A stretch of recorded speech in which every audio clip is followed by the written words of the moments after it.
Hi everyone, Danka Praktik here. One of the most popular and discussed topics is whether you can live off the grid successfully. This question is especially asked if you live on a homestead or consider doing so in the future. Well, we live on a smaller homestead and, thanks to the bad infrastructure leading to it, we had and still have the chance to occasionally live that way. Frequent power shortages, no running water, not being able to get to town thanks to blocked roads from snow and ice, and not being able to get supplies are just some of the problems. So this video is not about full-time, total off-grid living. It is rather a peek and commentary on this kind of lifestyle and what we noticed in practice. So stay tuned. Danka Praktik. The first and most important question regarding off-grid living is to ensure a good alternative source of electricity. If you solve this problem, you can live off the grid pretty comfortably in a modern manner, and you have in fact solved at least half of your technical and practical problems. At the present moment, the best alternative to the power grid is the so-called alternative energy that comes from batteries, solar panels, wind generators, and elsewhere. These are good, and we've considered installing these systems ourselves, but these systems have some serious limitations regarding the price, longevity of the system, real-life usage, weather limitations, and the list goes on. Also, you have to take care how and when you use various electric appliances. It seems more of a good assistance than a real solution to the problem, but these systems are getting better and better as we speak.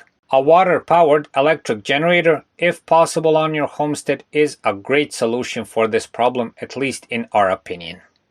Then there is the question of a good and stable water supply.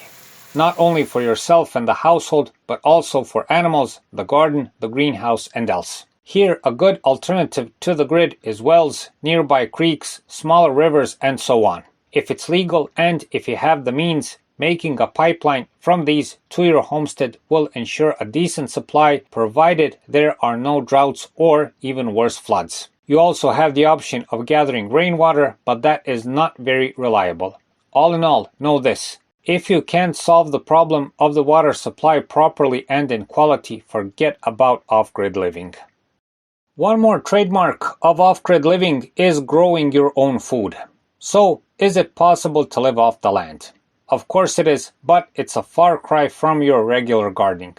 To survive exclusively from your garden or greenhouse, you'll, believe it or not, have to change your lifestyle, eating habits, and learn certain skills. You have to be aware that you can only grow a certain amount of food from the land you have. You have to know that each season will not give the same yield. This may mean you sometimes have less to eat, and in certain situations you would have to ration. You have to learn to preserve food in various ways to save the precious surplus you may have, and also to save it for the winter season. But the most important thing you should know is that you have to have the seeds for the next season. This is the hardest part, since lots of plants only give quality yield for one season. The next season, it's not even half of that. This then means buying new seeds and plants, but that really isn't off-grid living, isn't it? Also, forget about the effective chemical fertilizers, fungicides, and insecticides. If you come across problems in your garden and greenhouse of this sort, you'll have to solve it naturally. It is possible to do, no doubt about it, but it is pretty strenuous. Then there is the matter of keeping animals, which is one of the pillars of off-grid living. Meat and eggs are a great source of much-needed proteins. Keeping animals is not that hard, but you have to know a thing or two about animals and their behavior, and above all, you have to keep them healthy. Also, and this goes double if you plan to keep bigger stock and in bigger numbers, preparing food like corn, hay, and other food for them is a big seasonal job on its own, and it's also hard work. Of course, there's the question of housing in off-grid living. What can we say except that in our case we have a decent, roomy, adapted and insulated home, so we can't really comment much on frugal off-grid living on this part.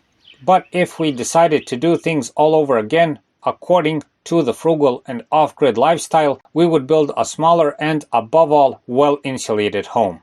Trust us, good insulation means everything regarding better heating and cooling. For instance, we've insulated our home and made it possible to live comfortably only in one part of the house if needed, and believe us, this came in very handy when we had long winter power outages. Closely related to housing in off-grid living, and this goes if you live in a climate with a winter season, is the matter of heating the housing. If you have a good alternate electric supply, like we've mentioned, then this problem may be solved for you to some extent, and this option is perhaps the most efficient and comfortable. But the truth is that the most popular and widespread option for off-grid living is wood as a fuel and a wood-burning stove as the heat source. In our case, we use this option for years, and it is very good and dependable not only for heating but also for cooking. We've made a series of videos on this topic. If you're interested in watching them, we'll leave a link in the video description and in the card in the corner. But regarding heating with wood, note this. We buy our wood and chop and prepare it for winter on our own. If you're going full scale on the off-grid living, you'll have to chop down trees, cut and transport your own wood to the homestead. Know that this is a very risky job. You need expertise, good tools, and a good vehicle to do this, and it must be legal to cut the forest. So, if you can't do this job properly and safely, you should consider some other kind of fuel for heating. In the end of this video, we would like to say this. Perhaps the most important part of off-grid living is deciding on what kind of off-grid living you in fact want to practice. For real off-grid living, we highly recommend the modern version where you can use all of the advantages of modern technology to the maximum, but still stay in contact with nature.